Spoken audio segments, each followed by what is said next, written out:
I get shit done, I have fun, it's my time and I'm the one. I'm breaking through.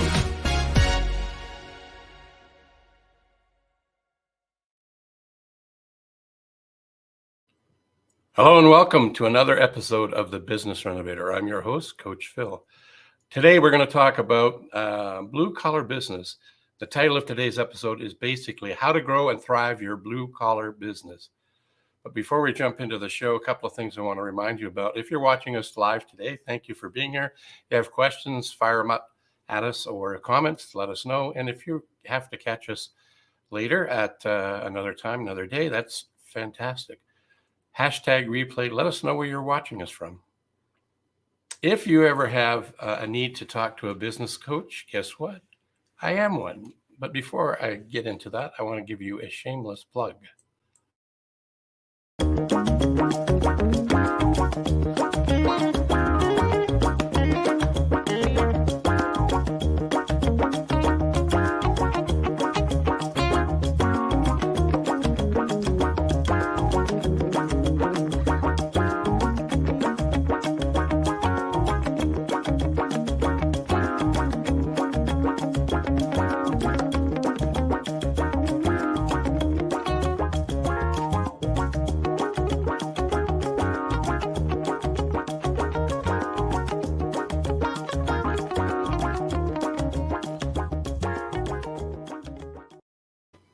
Yeah, that's right. It is free. It's a complimentary assessment. All you need to do is go to coachphil.ca.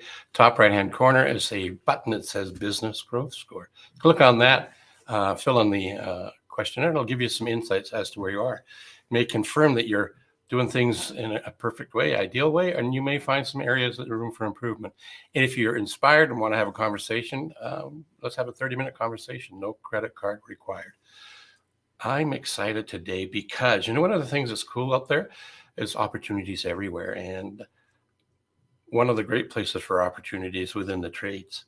And there's not enough young people getting into the trades. And I've got an expert in this space. He's actually had his hands on the tools. So let me jump into it. He said like 17 plus years.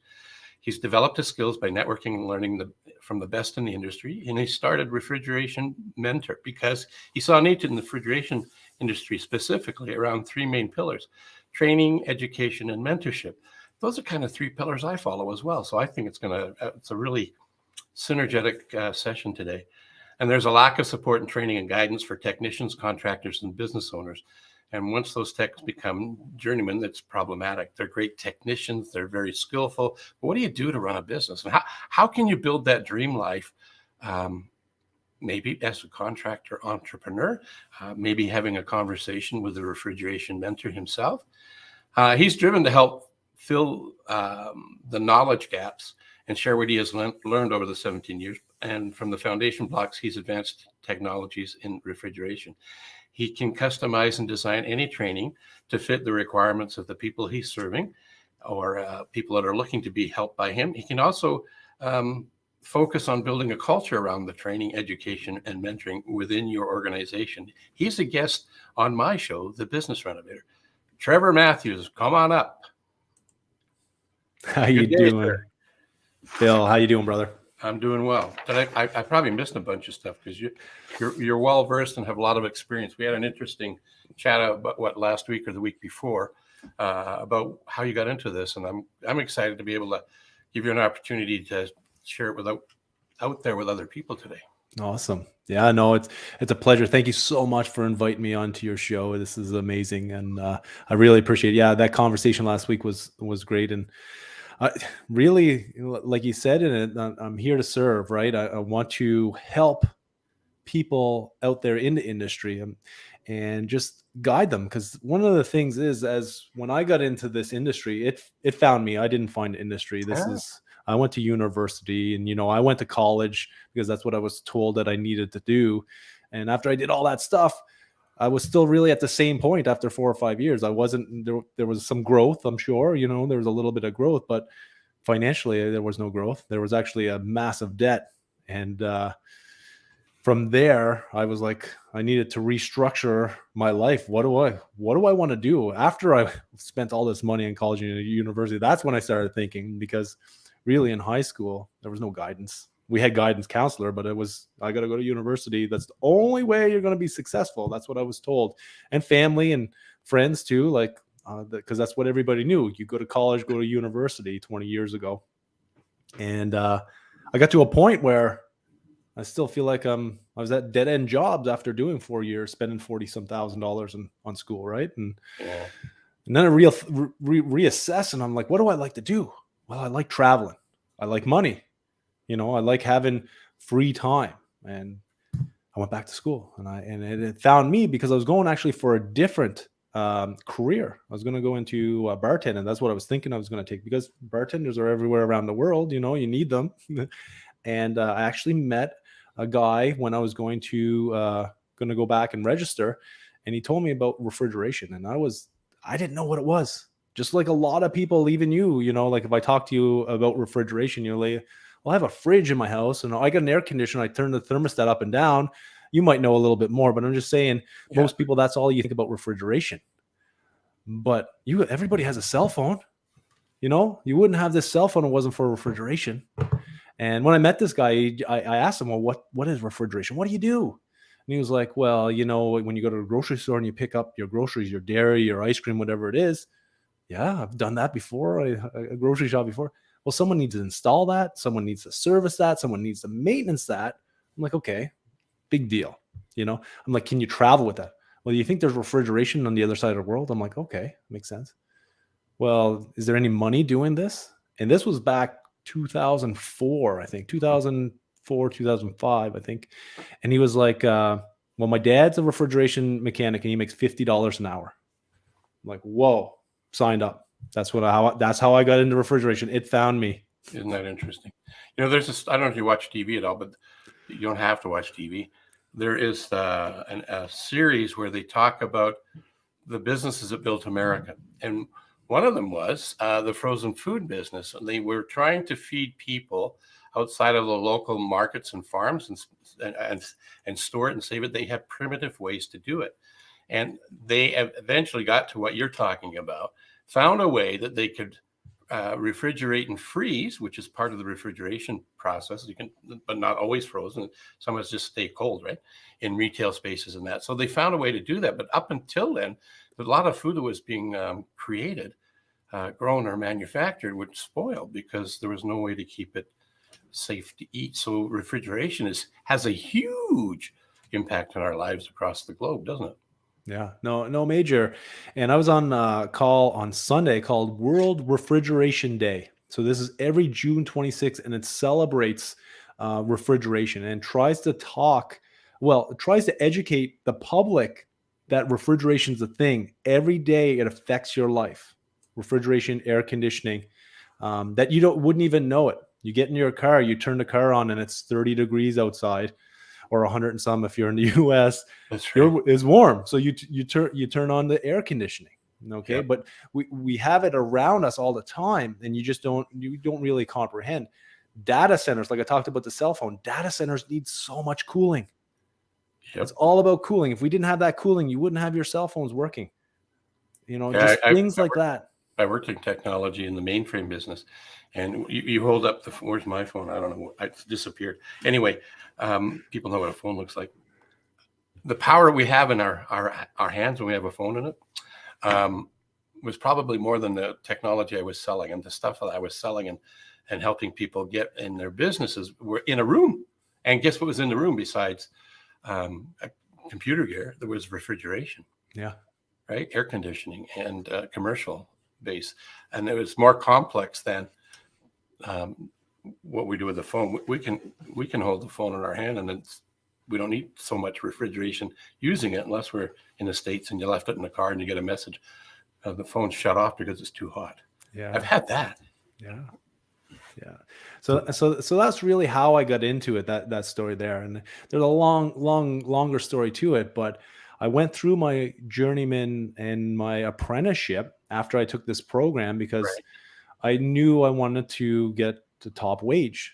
And how you do it here in Canada, you have to take an apprenticeship. It's not like around the world. There are some places where you can just be a skilled trades worker. But here in Canada, we have some great schooling that you have to go to, which is great. You go 4 or 5 years to become, skilled in your trade. And there's a lot of red seal trades in Canada. But after you hit that point, even for me, what's next? In a lot of fields, there is like continuing education. Like my wife's in the health field, and every couple of years she needs continuing education to keep up her status. Right. I'm a professional trainer, part of and certified trainer. Every 3 years, I have to have so many training hours to keep my certification. But in a lot of trades, that's not the case. In refrigeration, you do not have to, after you get your journeyman ticket, you do not have to do anything else.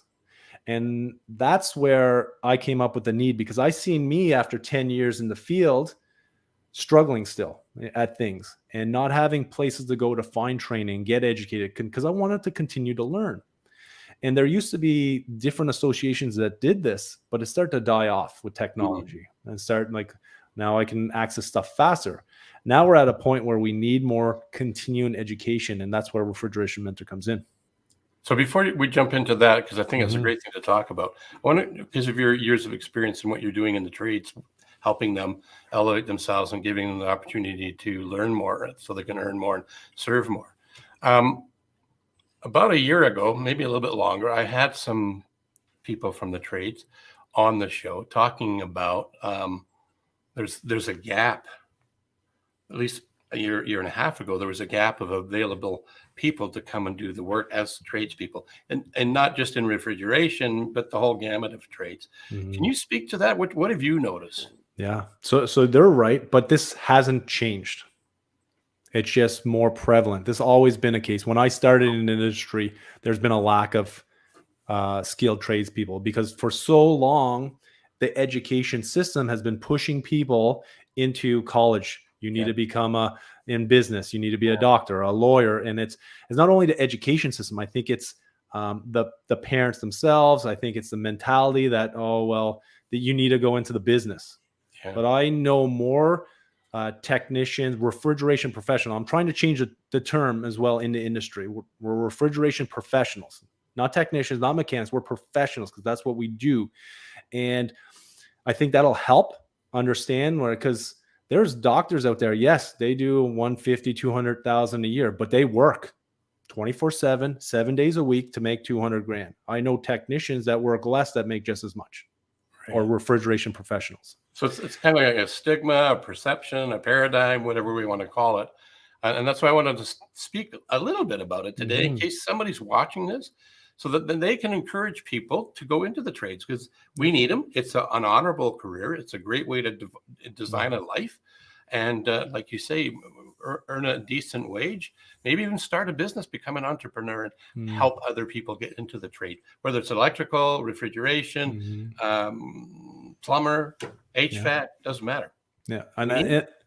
And I was talking with a good friend of mine, Brandy Friank, and she's a refrigeration professional, and she's been in the industry for 14 years, 15 years. And she told me, we did a podcast a few months ago, and she was like, Trevor, in Ontario alone, in the next couple of years, 46 or 48% of the jobs are going to be trade related.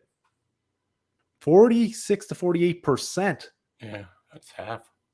And where are we going to get the people to do it? We need to start working now. So I'm within a group called Kick-Ass Careers. Go check it out, kickasscareers.ca. And I'm an ambassador for them. So what I do is I go to high schools and I go talk to kids about refrigeration, talk about the trades. I'm biased because I love refrigeration, so that's what I talk about. But they'll talk about all the different trades: electrician, boiler maker, you name it, they'll talk about it. But when we go into these rooms, like I'll talk to 150 students, grade 10s, grade 9s, whatever age. And when I talk about it, they don't know what refrigeration or HVAC is. They understand. No, Kick-Ass Careers. Oh, Kick-Ass Careers. Yeah. I want to make sure it's in the video so it doesn't get lost. Yeah, Kick-Ass Career. And so when I asked them, has anybody ever heard of refrigeration or HVAC? And no one puts up their hand. And I asked, does everybody have a cell phone? They're like, yeah, I have a cell phone. Do you know If we didn't have refrigeration, you wouldn't have a cell phone. The luxuries in life that we see and we have, we wouldn't have that if we didn't have refrigeration. And when we get down to the root of it, I am on a personal mission to help the public understand what refrigeration is and the value of it. It's an easy career to make $100,000 a year. Easy. But it takes work. It takes a lot of work. But it's no different than sitting in an office and trying to climb the corporate ladder, for example. That is way harder to get to 100,000 a year, I'll tell you, than working in a trade. And I've done both. You just reminded me, there's a quote that goes, if we do what's easy, life will be hard. If we do what's hard, life will be easy. So it becomes down to a choice, right? So here, what we're talking about today is the trades, specifically your refrigeration mentor, but around that and part of that community is the other trades. And whatever you want to do, there's great opportunity. And it's also an opportunity to be outdoors in a lot of cases, be creative, take your creative prowess and turn it into serving other people. Yeah. And it's even more than that. For me, like I wanted to travel the world because of refrigeration. I traveled the world. You know, I made hundreds and hundreds of thousands of dollars. I met the most extravagant people and friends and build relationships. I've surfed in Hawaii, Indonesia, Australia because of refrigeration. Scuba dived all over the place if you like that. Snowboard because of refrigeration. You know, the things are endless that you can do. And it's not only being that refrigeration professional and working on the tools all the time. That's what I did. I did that for years and years and years, but I built up my experience and I started to master my trade, and I'm still working on it. I'm still working on it. But the thing is that, you know, you do that hands-on work, then you could become in sales. And then lots of people say, well, I don't like sales. Well, I used to say the same thing. That was just a mindset. I'm selling myself every day as a refrigeration professional, helping the customer, fixing the equipment. You know, you can get into project management. You can become a business owner. You can do engineering. You can do design work. There's so many different things in refrigeration you can do. And that's why I'm so happy that that trade found me compared to the other trades, because it's so big, refrigeration. People just don't understand. And I didn't really understand until many, many years being involved in the trade. Right. Yeah. And going back to selling, that's one of my areas of specialty that I like to play in because of that mindset. Oh, I don't want to sell. We're selling all the time. We came out of into the world selling, and we asked a lot of great questions, and usually it was why. And we were very persistent and tenacious until it was programmed out of us. And then we relearned it. And I think the rub that sellers get is there are a few that give selling a bad name, no matter what you're selling. Even doctors are sellers. Yeah. But without us communicating our ideas and doing a proper diagnosis of your situation, nothing gets done. Selling is the oldest profession out there. Some would argue it was something else, but even they had to sell. So selling is a key to everything we do, even at home with your spouses. Or even if you were trying to get a spouse, you need to be able to convince them that you're the right person to be with, right partner, right? Yeah. So it's part of our life. It's unfortunate it's kind of unfortunate, but it's kind of good that people resist it, don't like it, have a perception of it, because then it keeps me busy because I help them see it from a different point of view, just like you're doing with Refrigeration Mentor, helping people see that refrigeration is an honorable career, but more, and I want to go back to what you're saying, it's a lifestyle choice, because you could do whatever you want. You could ride horses, surf, write a book, whatever you want to do, right? I'll tell you one quick story. So while me and my wife were traveling around Australia, any place that I went, and there was this one little town called Broome. It's Western Australia, way up in the northwest part of Australia. We get into this little town, about 6,000 people. And usually you would go to a place, and when you look for a job, because I've done this, I traveled all around Canada looking for work.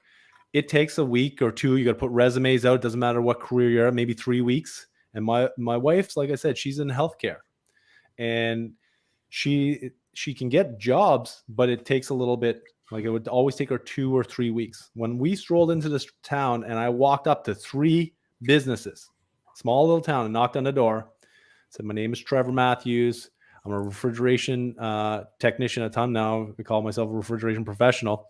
I'm looking for some work. I'm in town here for a few weeks.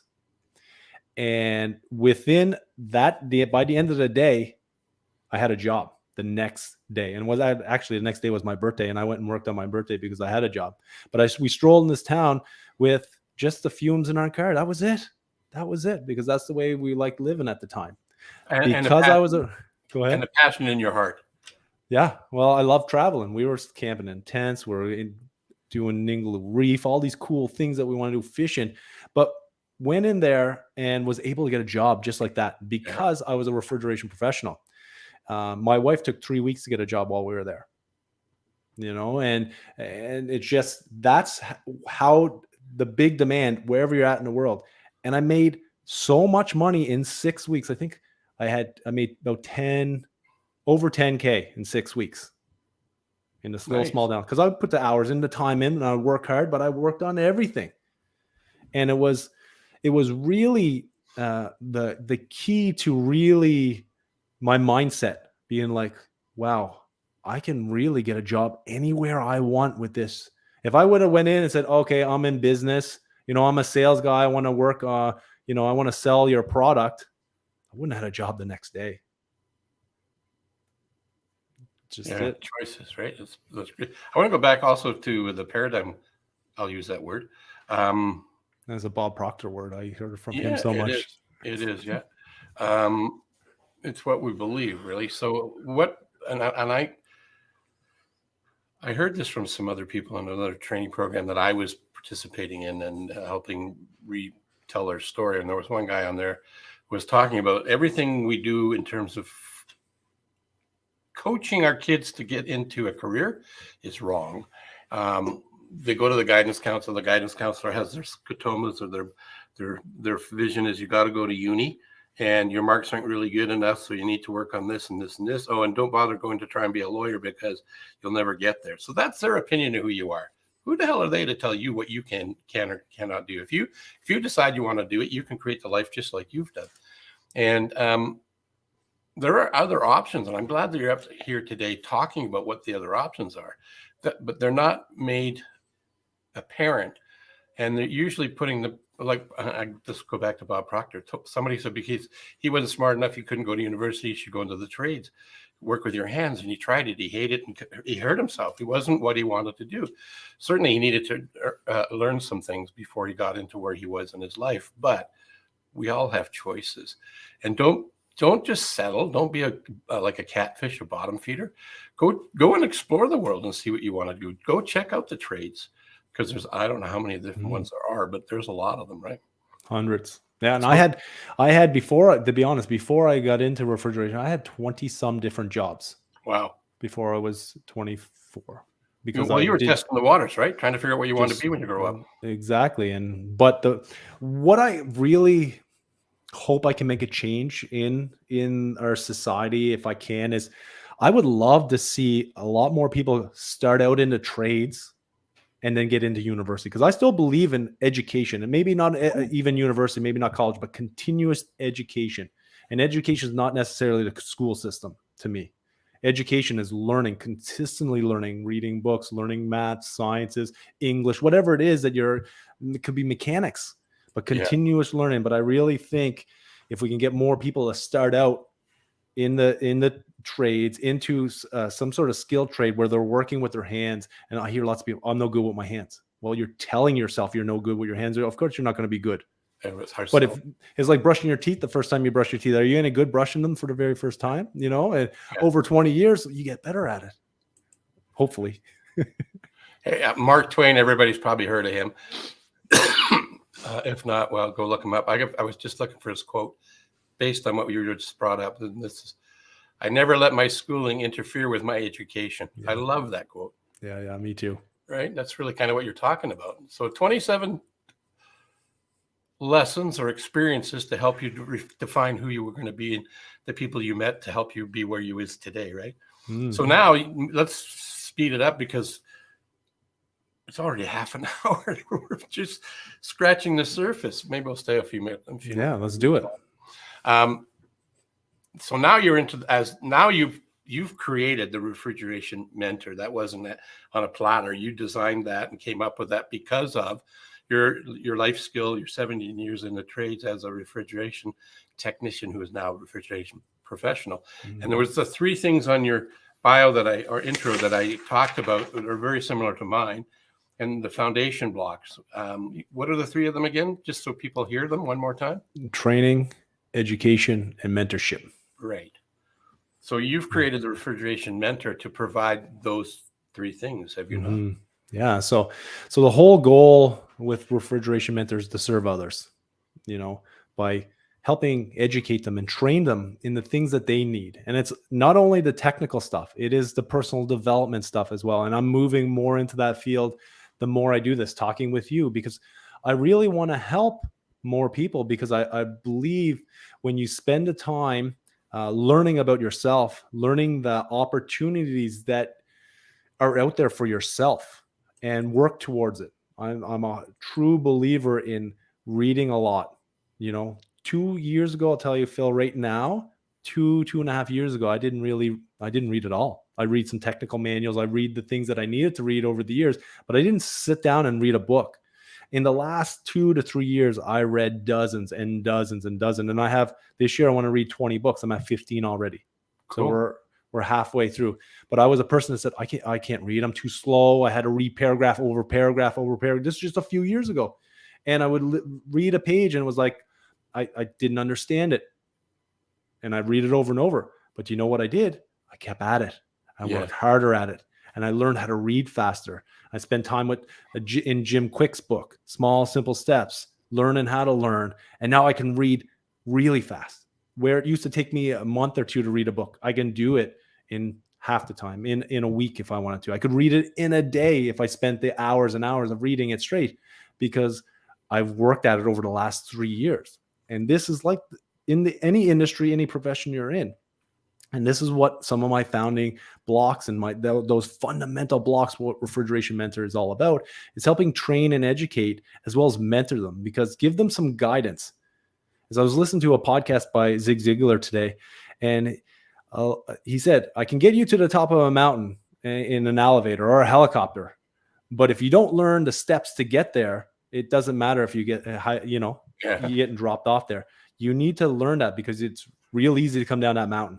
But if you learn step by step, take your time and understand where you want to go and how you get there, it's gonna last a long time.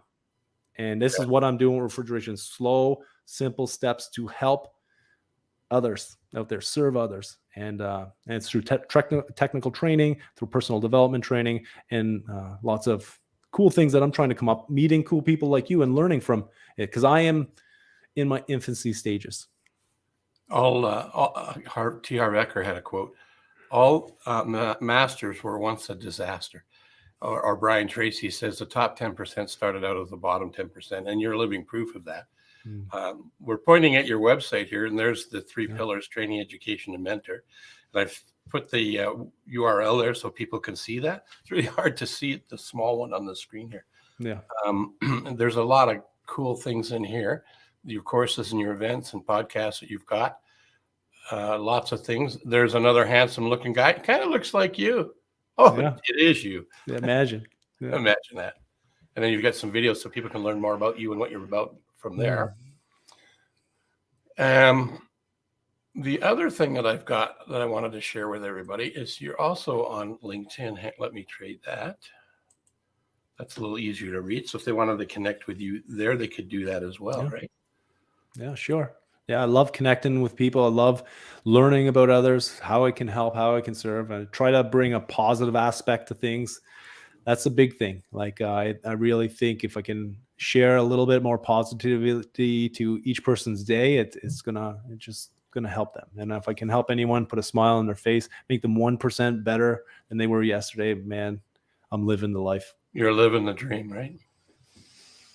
Living the dream. So speaking of living the dream, why don't you tell us one or two things to think about from the point of view of a young person, perhaps looking at choices? Do I go to university or do I go into the trades?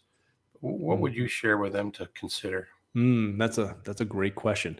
So the first thing is to try to find someone outside your circle and talk to them about their journey, or go to, this is something that I heard from, once again, Jim Quick. I heard it from many people, Gary Vee as well, as going and talking to someone, a grandparent, someone who've lived their life, and kind of find out what they would have done, and if they would have made anything different, and how their journey was, because there is a lot going on right now in the world. We got social media, and it's telling you, okay, get on, make money on YouTube, okay, become a doctor, become a lawyer. And there's so many things. And it has to be hard for young people today. But one thing, if you can find something that you are passionate about, something that you like to do, try it. And don't just try it and wing it. Put your heart and soul in it and see if this is where you want to go. And then if it's something you love, then take off with it, and try different things. It's very important to experiment, to see what you like. And that's how it is. I worked in call centers. I worked picking up garbage. I worked as labor jobs. I was a pool service technician. I worked in billiards. I worked in sales. I worked at Future Shop. If anybody remembers what Future Shop, all these different things that I've done, which led me to refrigeration. And I really, if you can get an opportunity to go check out any trade event, go to your local college. Around here, we got a lot of different schools that do it, like Mohawk, Conestoga, George Brown, Algonquin College, and you got SAIT out west, and you got BCIT.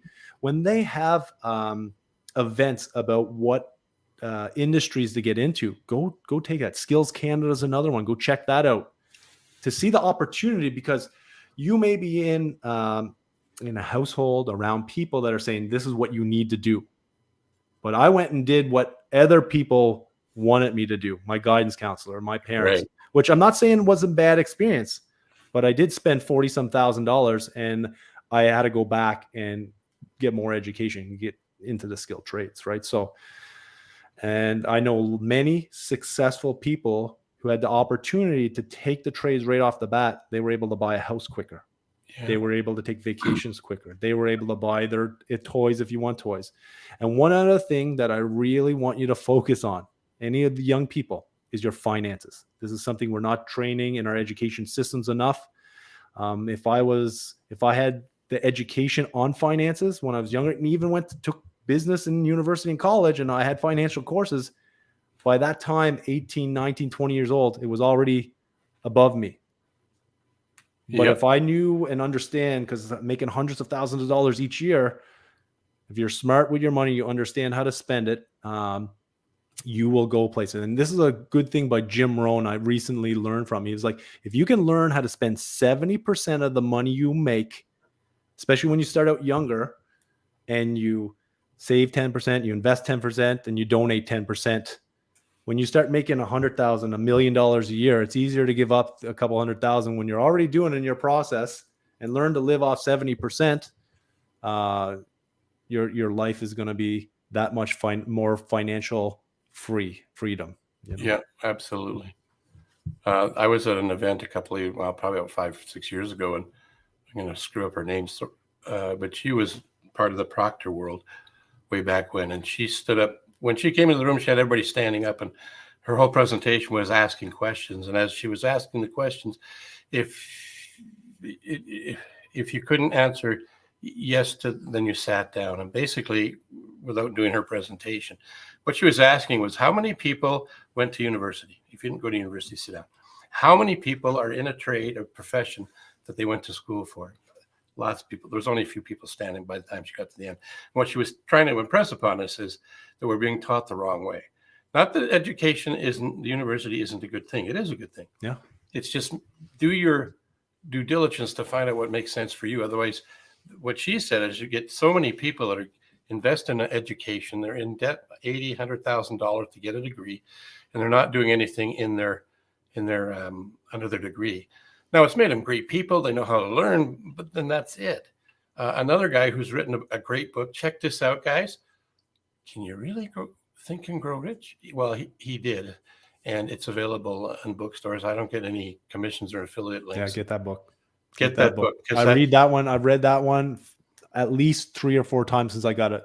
And this was Yeah. only like a year and a half ago I got it.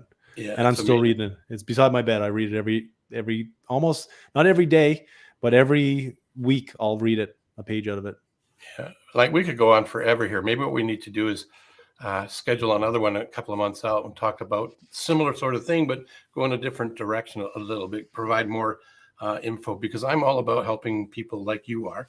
And if we can help people find that there are other options, like in the trades, or even just like, don't go to the trades, go try 27 things first before you make a life commitment.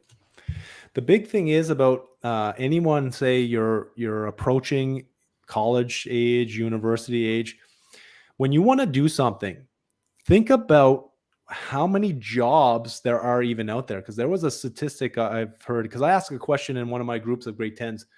Does anybody know what you want to be? And then one girl put up her hands. I want to be a psychologist. And then I asked her, how many jobs across Canada do you know for psychologists? Have you looked it up? No. I'm like, maybe that will help your decision. Yes. Because in the US, I heard this because this was a few years ago. It was like there was 25,000 people graduating that year across the US for this specific industry. And I can't remember if it was a psychotherapy or whatever the profession was. It doesn't really matter. But there's 25,000 people graduating that year across the US. There's only 200 jobs for that. So how is our society going to grow if everyone is taking or pushed into the same direction? And one last thing about it. My wife's so smart, so beautiful. She went to university, and she went to college and university and stuff. So she has some education behind her for her health profession. And she went and applied for a job at a university. And she competed against 1,000 other people who had doctorates, master's degree, and all this stuff, like a lot more education, but she got the job. Wow. So it doesn't mean if you have all these credentials and all these fancy plaques, at the end of the day, are you true to yourself? Are you doing what you're passionate about? And are you going to make a change? So yeah, absolutely. I'm going to cut it off now so that we can have something to talk about in the near future. And I'm going to thank you for being on the show and sharing some of your wisdom of the last 17 plus years with our audience today and those who watch it on another time.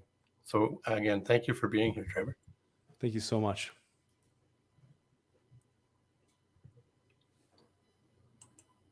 Wow. Like I said, we could probably be here for another hour or so. But trying to keep within the 30 minutes is where I try to go. We went beyond that a little bit. Anyway, I learned lots of stuff. One of the ideas that I forgot to mention in the trades thing is if you're thinking about wanting to do the trades, go to the different home shows and places where the tradespeople show up and ask them what they like and what they don't like about what industry. And maybe that'll give you some insight as to the trades and which trade, if you're still pursuing that. Anyway, I want to thank you for being here and remind you to be this. Be wonderful. Like the you in wonderful represents you, your uniqueness. You are unique and you're truly wonderful. So continue being you, but just add a little continuing education to that as well. Till next time, share this out with people if you like what we're about, or if you know of somebody who would be a great guest like Trevor is, make an introduction. I'm happy to have a conversation. Until next time, I'm Coach Phil. I get shit done, I have fun. It's my time and I'm the one. I'm breaking through.